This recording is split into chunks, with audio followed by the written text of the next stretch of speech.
Moi, je m'appelle, plus précisément, c'est Abou Sambassi. Hein. Voilà, donc je suis à l'ONAS depuis 1999. Hein. Donc j'ai démarré d'abord par le service régional de Dakar, où je fus d'abord chef d'équipe en électromécanique, et puis j'étais le chef de section de station au niveau de Dakar-Ville. Ensuite, le chef de section de station au niveau de Dakar-Banlieue. Ensuite, je suis à Saint-Louis depuis 2014, où j'occupais le poste de chef de section de station. Et ensuite, le chef de division de l'exploitation des stations et des réseaux.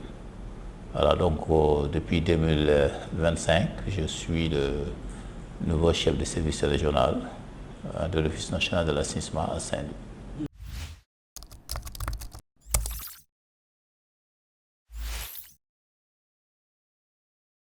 Voilà, merci pour la pré-campagne.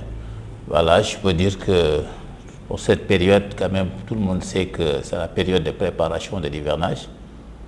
Et la préparation de l'hivernage s'est fait d'abord par le nettoyage des canaux et tout ouvrage d'évacuation d'eau pluviale.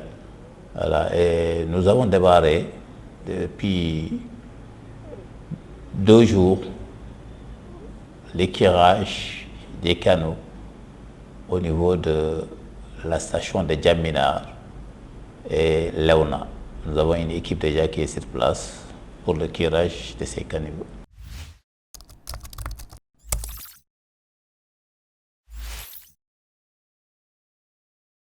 Ouais, le travail s'est fait avec d'abord des entreprises privées qui ont gagné un marché, ce marché qui est là pour 3 ans. Et actuellement, les travaux sont exécutés par l'entreprise Vicas, qui est là depuis l'année dernière. Et les travaux se font par des équipes manuelles qui ouvrent des canaux, parce que là, c'est des canaux à des largeurs supérieures à 1,50 m. Et là, c'est avec des ouvertures où on ouvre et on sort tout ce qui est déchets et sable dans ces canaux-là. Voilà, même si on sait quand même ici, à Saint-Louis, normalement, l'éclairage devait se faire pour récupérer du sable, hein, des sables qui s'échappent et qui rentrent à l'intérieur des canaux. Mais là, on est obligé de sortir des ordures, tout type d'ordures que les populations rejettent à l'intérieur de ces canaux. Donc, on récupère l'ensemble de ces ordures-là et on nettoie sur tous les canaux. On a 42 km de réseau d'eau pluviale ici à Saint-Louis.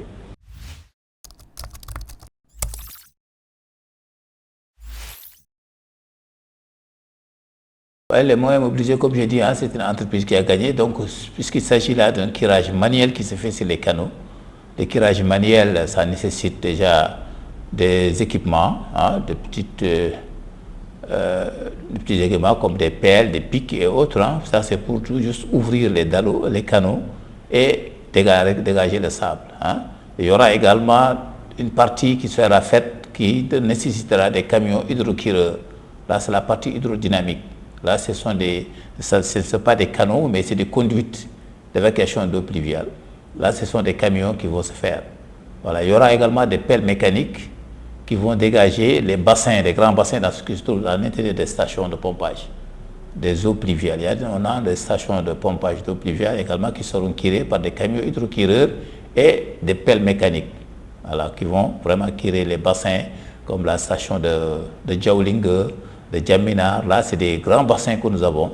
Donc tout ça, ça demande des moyens, de gros moyens pour pouvoir vraiment effectuer ces opérations de curage.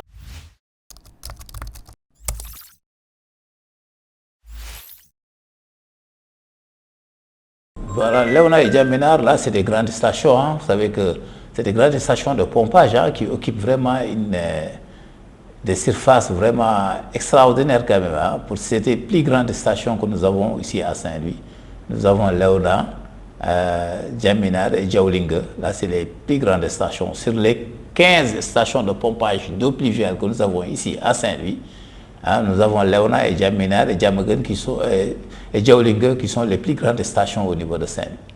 Voilà. Donc vous savez que la station de Léona qui englobe l'ensemble de Djamagan et une partie de Léona, Et Djaminar également qui prend en charge une partie de Pikine et une partie de Djaminar.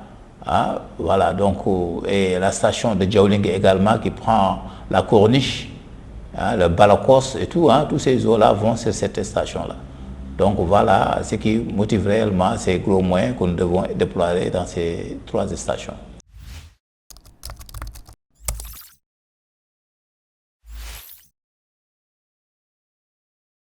Pour ces quartiers, vous savez que pour ce qui est du quartier de Pikine, nous avons un réseau d'évacuation d'eau pluviale. Un réseau d'évacuation d'eau pluviale qui a été réalisé, mais malheureusement, on se retrouve avec des difficultés vu que les ouvrages n'ont pas été faits dans les règles de l'art d'abord pour pouvoir les exploiter. Ça, ce sont des travaux qui ont été faits en dehors de l'ONAS. Ce n'est pas l'ONAS qui a exécuté ces travaux-là. Et que maintenant, on se retrouve dans un quartier où nous n'avons pas un réseau d'évacuation d'eau usée. Et maintenant, les populations utilisent ces réseaux d'eau pluviale pour vider leurs fosses septiques. Voilà. Et au niveau du bassin de rétention qui devait recevoir l'ensemble de ces eaux, malheureusement, ce bassin également est devenu un dépotoir d'orties. Et c'est ce qui a fait que maintenant, le niveau du bassin est maintenant supérieur au niveau des canaux. C'est ce qui a entraîné des problèmes d'évacuation au niveau de Pikine.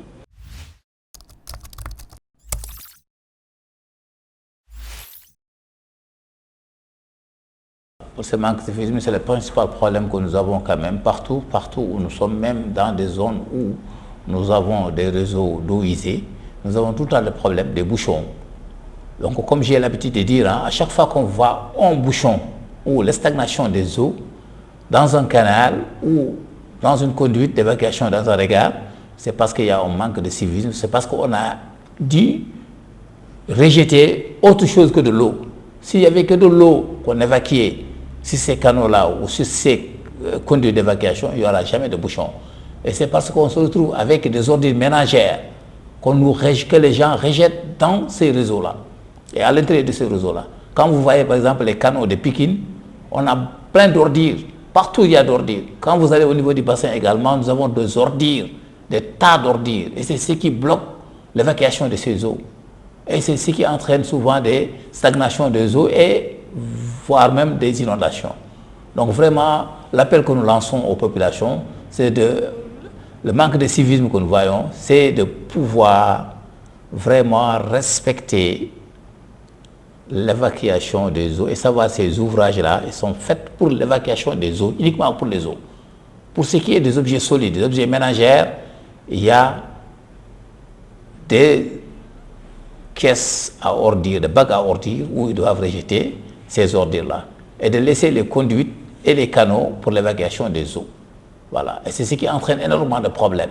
Tout le jour, tout le temps, même si l'État dépense des centaines de milliards, tant que les populations ne changent pas le comportement, il n'y aura pas d'effet positif sur les ouvrages que nous sommes en train d'installer pour l'instant. C'est le principal problème que nous avons partout quand même. Hein. Je ne dirais même pas à Saint-Louis, mais partout au Sénégal. Le principal problème, c'est le manque de civisme des populations qui entraîne un dysfonctionnement des ouvrages de l'assainissement en général, de parler de l'eau usée et des eaux pluviales.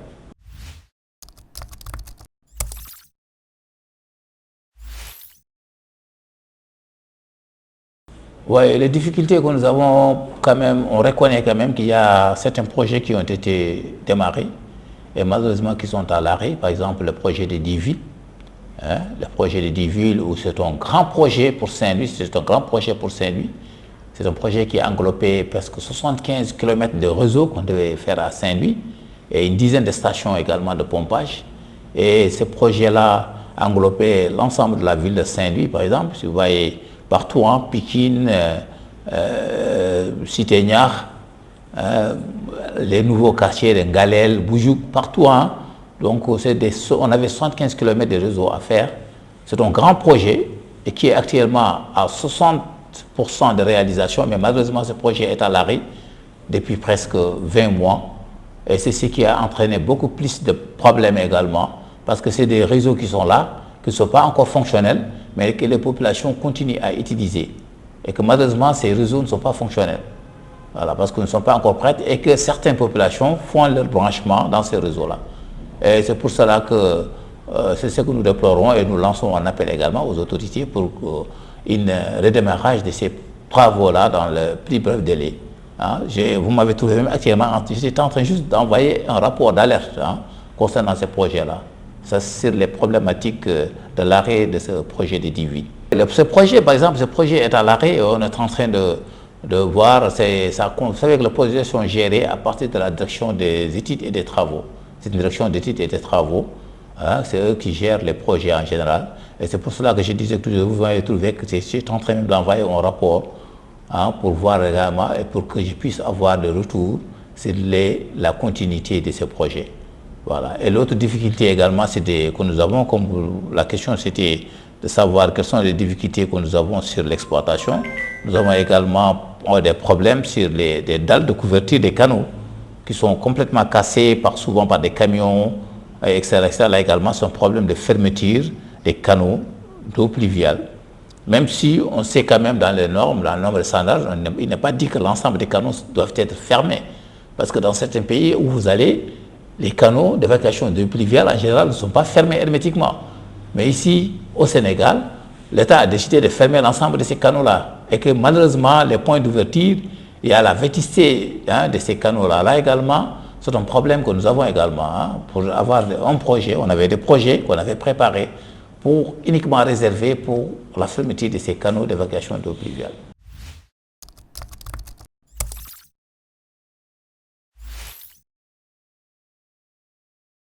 Rapport des collectivités territoriales, là également nous lançons un appel, c'est un point que nous déplorons. Malheureusement, depuis ces 2 années, on n'a pas senti quand même la commune devant nous apporter quand même leur soutien en prenant en charge quelques linéaires de canaux à Kiré, mais également à nous envoyer même des moyens pour l'entretien de certaines zones, comme le bassin de Pikine, etc. Mais cette année quand même, bon, je viens juste de recevoir un courrier de la commune qui est là, devant moi, et il s'engage à nous donner, il s'engage à nous envoyer, à mettre à notre disposition du personnel et également à prendre en charge certaines zones comme le bassin de Pikine pour le nettoyage de l'ensemble de ces crises. Là, c'est un courrier que je viens de recevoir tout à l'heure, qui est là déjà, que je suis en train de traiter. Donc vraiment, nous espérons que cette année, la commune va nous appuyer dans ce domaine-là.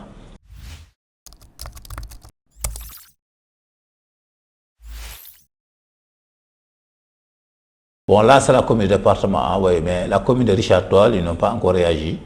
La commune de Richard Toll, par exemple, aussi, ils nous apportaient souvent leur soutien en matériel. Mais cette année, ils n'ont pas encore réagi. Je ne sais pas, peut-être c'est peut-être un peu plus tôt, peut-être. Mais on espère que toutes les communes vont réagir pour quand même apporter leur soutien pour la réussite de cette mission qui est délicate, qui est la gestion des inondations au Sénégal.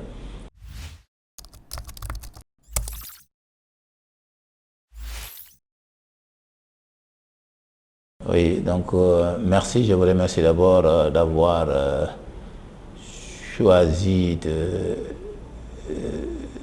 de discuter de ce thème qui est aussi important. Actuellement, vous savez que tous les Sénégalais sont inquiets quand même pour ce qui est de l'hivernage.